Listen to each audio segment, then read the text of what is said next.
Hey guys, I'm back again for the third time this week.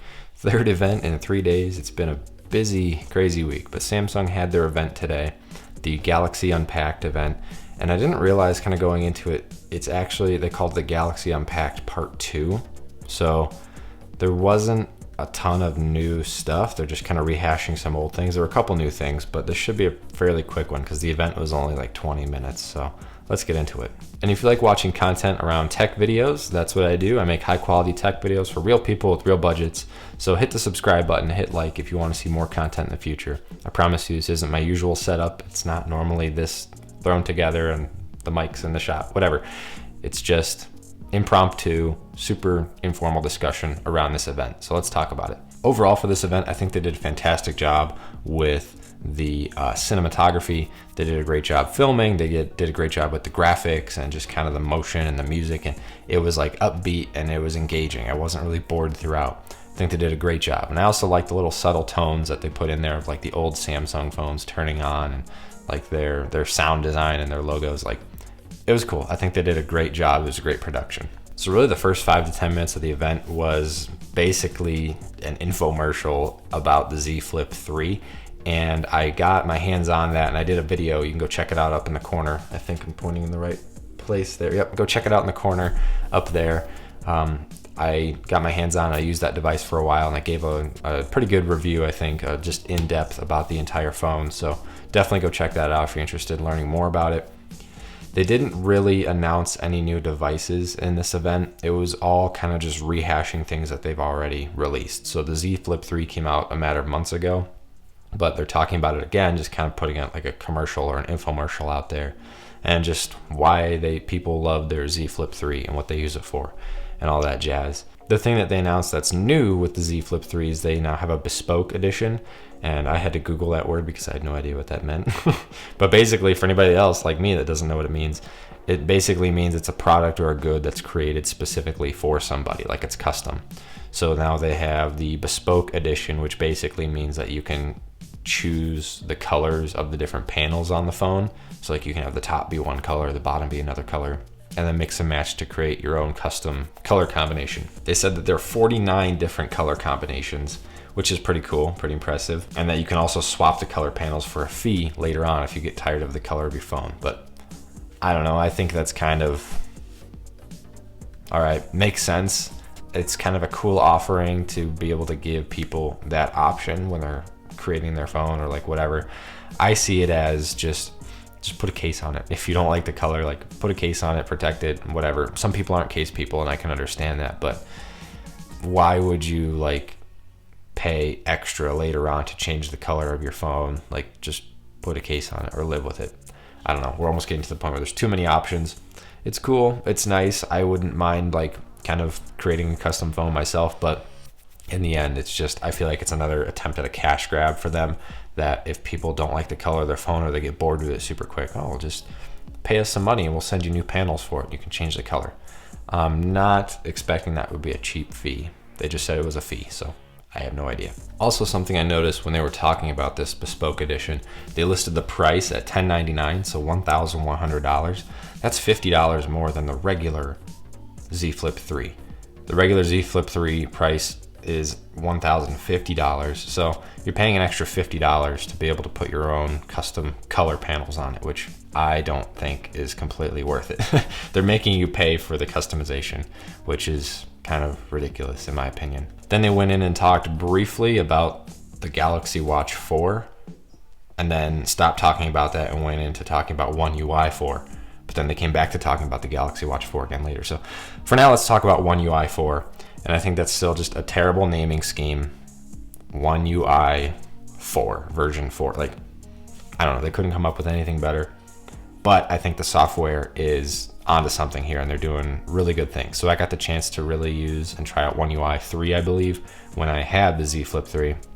And it was great software. I really liked it. It's come a long way from the days of TouchWiz and everything else that Samsung's released. As far as their track record goes, it's good software. They're talking about how they're giving you more freedom to personalize, so you can actually change the color palette, just like how with Google you can change the wallpaper and it changes all the icons and kind of the menu settings, colors, and gives you an overall custom color theme across the phone. They're doing that now, so they're letting you change that personally. Like you can go in and make it whatever color you want and just have a system theme across the whole phone, which is nice. I think that's pretty cool. And they're finally giving you rounded widgets on the Galaxy on Android, which finally, because those square ones that have been around since like 2010 or whatever, like it's time for them to die. It's not square anymore. We're looking for more rounded material, softer design. So I saw that and I was like, ooh, I kind of like that. That's something that's been a huge turnoff for me for many years, was the square widgets on Android phones. So now that they're rounded, at least on the Galaxy, I like that. I dig it. They also talked about emoji pairs for when you have mixed emotions. You can send 2 different emojis in like a video that like flip around. Cool. I don't know. I feel like if you have mixed emotions, you're just going to put emojis next to each other, but just some other feature that they talked about. Then they also briefly mentioned photo remaster and de-blurring. This is kind of similar to what Google announced yesterday with their face unblur feature, but basically that you can remaster your photos and unblur things, and there's AI or technology or whatever to help you unblur your photos. So they really glanced over that really fast. So I don't know if it's legit or not, or as impressive as Google's is that they're claiming to be, but who knows, we'll see. And then they talked about the Galaxy Watch 4. Not much new there. Again, the Galaxy Watch 4 came out a while ago, so we've known about it. But what's new today is the Bespoke edition. And again, it's just a custom edition so that you can customize the colors and the bands, or whatever. It's marketing fluff. It's not really anything important. But one interesting thing they talked about, and they did a whole little segment on this, is they're now doing a collaboration with Maison Kitsun, I believe is how you say it. It's a French company, Maison Kitsun, some kind of a design company, and I honestly have no idea what they do or what their brand is. Basically, all this is just special edition products. You know, it's like Apple with the Nike edition, whatever. Doesn't really add anything extra to the product. There's just like there's an extra logo on it that shows it's from a fancy French Paris company. I don't know. If you're into that, great. If not, I don't think it doesn't add any value to anybody else. It probably just makes it more expensive and makes the product look a little more cluttered with more design stuff in it, whatever. So that's new. They also talked about the Galaxy ecosystem, which I think they are really onto something here. That's a big lead that Apple has had for a long time, is the fact that they have an ecosystem. They have iMessage, they have all of their products that just work seamlessly together. It keeps people in. Samsung is really doing hard work to try to match that. So their whole thing is that you can have your phone and your earbuds, your Galaxy Buds, just pair to your phone instantly, like how AirPods do. It works pretty well, I gotta say. I've tried it. They have that. They have the S Pen support. They have your watch, which can take seamless messages and calls from your phone. They have the Galaxy Tab, the tablet with the pen. They have the Galaxy Book with Windows running on it. So really their push is to be able to, just like the Apple ecosystem, you can have all your products up together and you can drag and drop across your products. You can copy and paste. Like, you have seamless integration, so you can text from your computer or drag, like whatever, stuff like that. And I think they're close. They're getting close. Apple does this really well because obviously they have control over all the hardware and all the software, like Mac OS and everything. I think the two things that Samsung's hung up on is the fact that their Galaxy Book relies on Windows. It uses Windows, so they don't really have their own desktop operating system, unless you count Samsung DeX, but that's kind of just a mobile version of an operating system. It relies on Windows, so there's a third-party integration there to be able to work with these drag and drop features across their devices. And then also the fact that they rely on text messaging. And yes, they are now moving forward with like RCS messaging if you use Google Messages, but they're still so far behind the ball from Apple when it comes to like iMessage. And I know that you can say, oh, Apple's the one being difficult. If they would just standardize and get on the RCS bandwagon, then we could have standard messaging across the board. That may be true, but they also have a monopoly on it, so why would they give that up? Basically, that's really one of the big things that's holding Samsung back, is the fact that the messaging suite, the messaging software is just lacking a little bit. So you're dragging and dropping your text messages across your computer.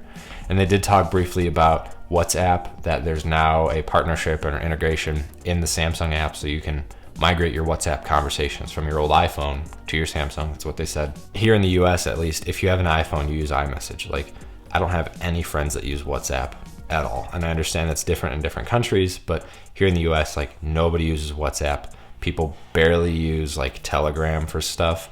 It's all iMessage or text message. Like, that's it. And that's just the way it is.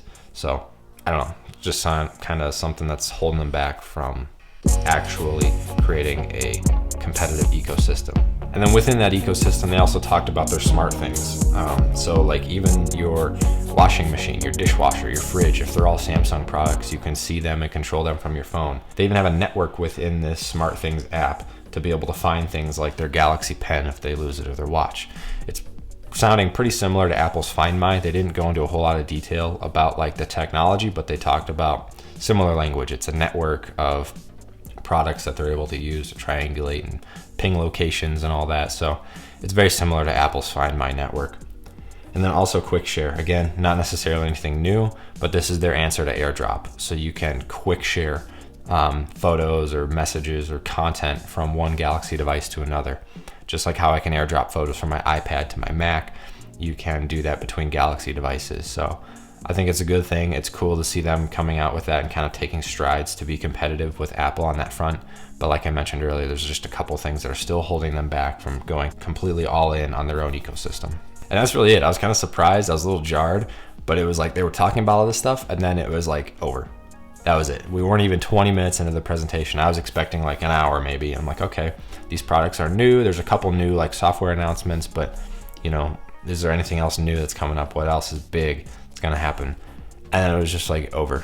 So that's really all I have for you today. Just those few things. I was kind of surprised that it ended so quickly, but I guess it's not really anything new. These are products that have already been announced. I think they just wanted to kind of put themselves out there, keep themselves relevant with Apple releasing new products this week, Google releasing new products this week. Samsung's like, well, we don't have any new products, but we can talk about products we released this year. Maybe it's an attempt to get ahead of the holidays for Christmas time. I don't know, but they talked about a few of those things that weren't necessarily new, but it was like, all right, well done, I guess. But that's the Samsung event. Not really what I was expecting, but let me know your thoughts. If you watched it, were you surprised too that it was so quick and there wasn't anything new? Did you get the Z Fold? No, not the Z Fold, the Z Flip3. See, and that's another thing. I was expecting them to talk about the Fold and maybe go into more depth about some of these other products, but I think they're really just trying to target the average person with that $1,000 price point. You know, like the person that's going to buy the Fold is in a completely different category of consumer, so they're not even going to go there necessarily with this event. So but yeah, let me know, did you get the Flip 3? How do you like it? Do you plan on getting the Flip 3? Like I said, definitely watch my video on it up in the card above. I got hands-on, I got to talk about it and use it for a while. So anyway, thank you so much for watching, and I'll see you in the next one.